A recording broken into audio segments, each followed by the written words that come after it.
Police ने उसे चोर समझकर पकड़ लिया। लेकिन अगले दिन जज के सामने जो हुआ, उसने सबको हिला दिया। रात की स्याह अंधेरी गलियों में, जहां मुंबई की चकाचौंध वाली रोशनी भी थक कर बुझ सी जाती है, एक आदमी दौड़ रहा था। उसके हाथ में एक पुराना चमड़े का बैग था, जो फटने की कगार पर था। पीछे से पुलिस की जीप की सायरन की आवाज गूंज रही थी और सड़क पर राहगीरों की भीड़ भागने लगी। वह आदमी, जिसका चेहरा पसीने से तर था और आंखों में डर की छाया, अचानक एक दूसरे आदमी से टकरा गया। बैग गिरा और भागते हुए वह गायब हो गया। जो टकराया था वह उठा, बैग को देखा और जैसे ही उसे छुआ, पुलिस वाले दौड़कर आ गए। यही है चोर, पकड़ो इसे! एक इंस्पेक्टर ने चिल्लाया और अगले ही पल लाठियां बरसने लगीं। रुको, मैं मैं पुलिस का हूं, वह कराहते हुए बोला, लेकिन उसकी आवाज दर्द की चीखों में दब गई। हथकड़ियां लगीं और उसे थाने की काली कोठरी में फेंक दिया गया। कौन जानता था कि यह रात एक ऐसी सुबह लाएगी जहां न्याय की कुर्सी पर बैठा शख्स खुद भावनाओं के भंवर में डूब जाएगा। उत्तर भारत के एक छोटे से गांव में, जहां सुबह की धुंध अभी भी खेतों पर छाई रहती है और शाम को चूल्हों से उठती धुआं की महक पूरे गांव को घेर लेती है, अभिमन्यु सिंह का जन्म हुआ था। गांव का नाम था रामपुर, जहां जीवन की रफ्तार इतनी धीमी थी कि लोग सालों पुरानी बातों को आज की तरह याद करते थे। अभिमन्यु का बचपन गरीबी की छाया में बीता। उसके पिता एक साधारण किसान थे, जो सुबह से शाम तक खेतों में पसीना बहाते, लेकिन फसल कभी इतनी नहीं होती कि घर में खुशियां भर सकें। माँ घर संभालती और भाई बहन छोटे छोटे कामों में हाथ बंटाते। अभिमन्यु सबसे बड़ा था और उसकी आंखों में हमेशा एक सपना चमकता, पुलिस अधिकारी बनने का। गांव में पुलिस का नाम सुनकर लोग डरते थे, लेकिन अभिमन्यु के लिए पुलिस मतलब था न्याय, मतलब था कमजोरों की रक्षा। स्कूल की किताबों में पढ़ी कहानियां, जहां पुलिस वाले गुंडों को पकड़ते और अच्छाई की जीत होती, उसे रातों को सोने नहीं देती। वह सोचता, एक दिन मैं भी ऐसा ही बनूंगा। स्कूल के दिन कठिन थे। गांव का स्कूल पुराना था, छत से पानी टपकता और किताबें फटी हुई। लेकिन अभिमन्यु की लगन ऐसी थी कि वह रात को लालटेन की रोशनी में पढ़ता। पड़ोसी कहते, ये लड़का कुछ बड़ा करेगा। ग्रेजुएशन के बाद उसने पुलिस की परीक्षा दी, तैयारी के लिए किताबें उधार लीं, दिन रात मेहनत की। जब रिजल्ट आया तो गांव में जश्न मना। अभिमन्यु सब इंस्पेक्टर बन गया। ट्रेनिंग के दिनों में उसने सीखा कि कानून की किताबें तो आसान हैं, लेकिन असल जीवन में न्याय की राह कितनी पथरीली है। ट्रेनिंग पूरी होते ही उसकी पहली पोस्टिंग उसी रामपुर गांव में हुई। गांव वाले खुश हुए, लेकिन जल्द ही उनकी खुशी संदेह में बदल गई।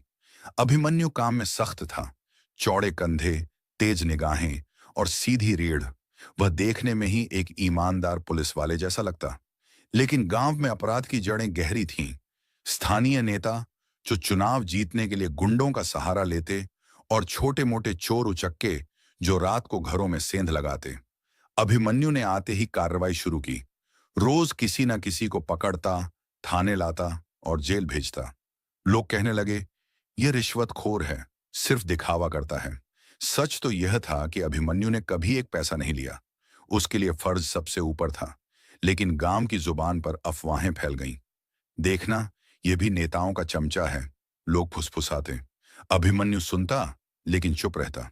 वह जानता था कि समय सब साबित करेगा। एक दोपहर की बात है। सूरज आग उगल रहा था और गांव के किनारे फैला पुराना जंगल हरा भरा लेकिन रहस्यमय लग रहा था।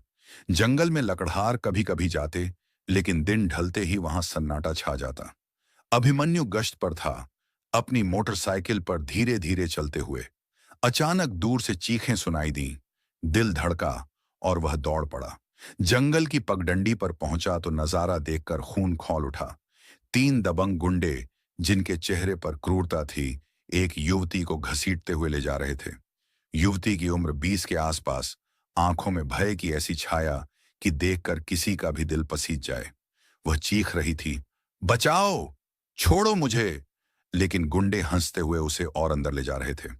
अभिमन्यु ने बिना सोचे अपनी लाठी निकाली। रुक जाओ! उसकी आवाज गरजती हुई गूंजी।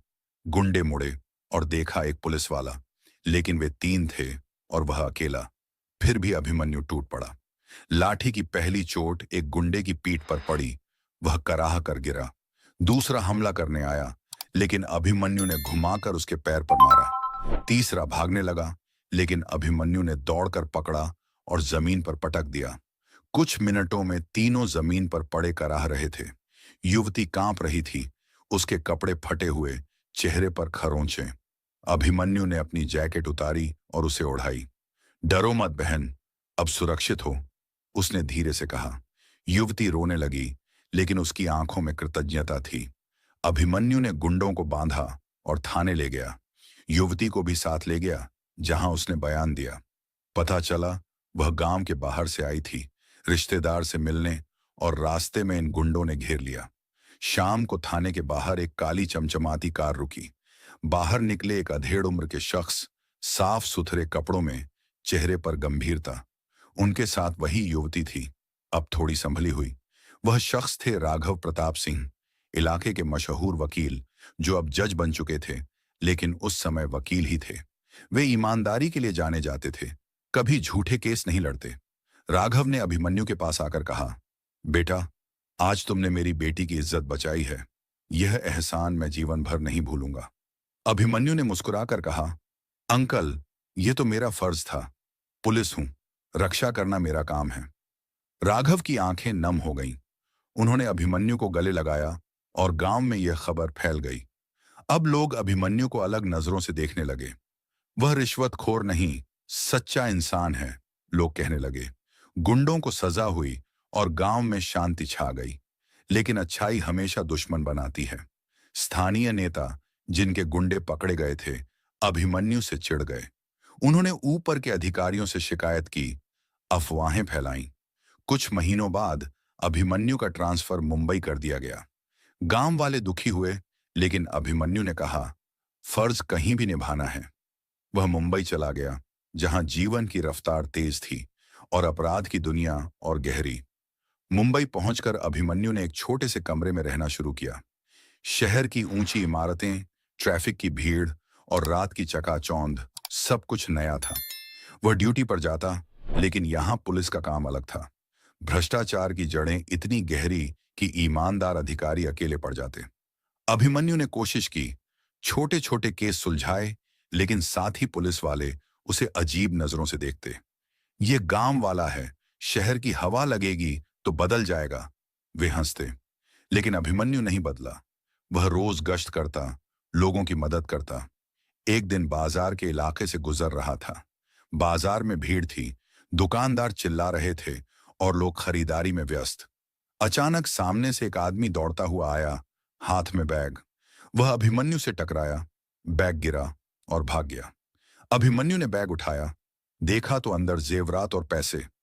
चोर! वह सोच ही रहा था कि पीछे से पुलिस वाले दौड़े आए। यही है, पकड़ो! उन्होंने अभिमन्यु को घेर लिया। रुको, मैं पुलिस हूं, अभिमन्यु सिंह। लेकिन वे नहीं माने। लाठियां बरसीं, दर्द से वह कराह उठा। थाने ले गए, जहां इंस्पेक्टर ने बिना सुने बंद कर दिया। कल कोर्ट में पेश करो, उसने कहा। रात कोठरी में बीती। अभिमन्यु सोचता रहा, यह क्या हो गया? मैंने क्या गलत किया? सुबह हथकड़ियों में अदालत पहुंचा। कोर्टरूम में भीड़ थी। जज की कुर्सी पर राघव प्रताप सिंह बैठे थे, अब जज बन चुके। अभिमन्यु की नजर पड़ी और वह स्तब्ध रह गया। राघव ने उसे देखा, पहचाना और उनकी आंखें भर आईं। वे कुर्सी से उठे, सबके सामने हाथ जोड़े। यह यह वही अभिमन्यु है जिसने मेरी बेटी को बचाया, ईमानदार इंसान, और तुमने इसे चोर बना दिया। उनकी आवाज कांप रही थी। कोर्ट में सन्नाटा छा गया। पुलिस वाले हक्के बक्के। राघव ने केस खारिज किया। पुलिस वालों को फटकार लगाई। बिना जांच के किसी पर आरोप लगाना अपराध है। उन्होंने उन पुलिस वालों को सस्पेंड कर दिया और अभिमन्यु को मुंबई में ही अच्छी पोस्टिंग दिलाई। उस दिन के बाद अभिमन्यु की जिंदगी बदल गई। वह अब मुंबई में अपराध से लड़ता, लेकिन अब उसके पास समर्थन था। राघव से मुलाकातें होती, वे उसे बेटे जैसा मानते।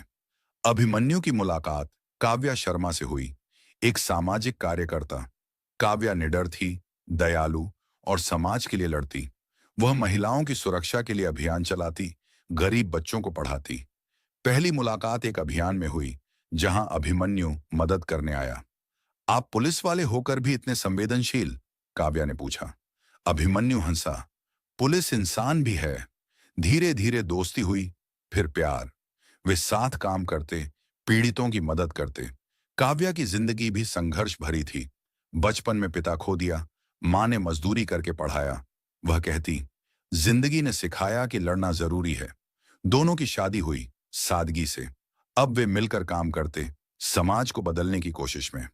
अभिमन्यु अपराध रोकता, काव्या पीड़ितों को सहारा देती। साल बीते, उनका एक बेटा हुआ, जिसे उन्होंने ईमानदारी की शिक्षा दी। जीवन के उतार चढ़ाव आए, लेकिन वे डटे रहे। अभिमन्यु की कहानी सिखाती है कि ईमानदारी कभी हार नहीं मानती। परिस्थितियां कठिन हों, लेकिन सच सामने आता है और इंसानियत जीतती है।